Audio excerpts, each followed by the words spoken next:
Hello, नमस्ते, प्रणाम, कैसन बानी रउआ लोग। तो चली रउआ लोग के बीच में एगो शंकर जी के गीत लेके आइल बानी और अपन प्यार दुलार आशीर्वाद जरूर देम लोगिन। और कमेंट बॉक्स में जरूर बताएम लोगिन कि गीत रउआ लोगन के कैसन लागल। अच्छा लगी तो भी कमेंट करेम लोगिन, ना अच्छा लगी तो भी कमेंट करे लोगिन। और अपन प्यार दुलार आशीर्वाद देहल मत भुलाएम लोगिन। तो चली लोगिन रउआ लोगन के हम एगो शंकर जी के गीत सुनावे जा रहल बानी। करीना संकट दूर हे दिगंबर भोला, करीना संकट दूर हे दिगंबर भोला। सब कोई चढ़ावे गंगा जल निर्मल, सब कोई चढ़ावे गंगा जल निर्मल।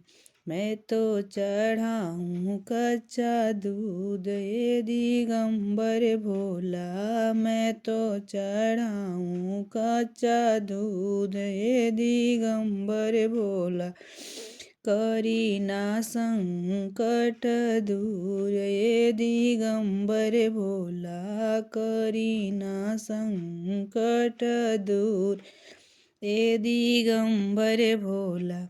सब कोई चढ़ावे खोआ मलाई, सब कोई चढ़ावे खोआ मलाई। मैं तो चढ़ाऊँ भंगिया गोला ये दिगंबर भोला, मैं तो चढ़ाऊँ भंगिया के गोला ये दिगंबर भोला। करीना संकट दूर ये दिगंबर भोला, करीना संकट दूर ये दिगंबर भोला, करीना संकट दूर ये दिगंबर भोला।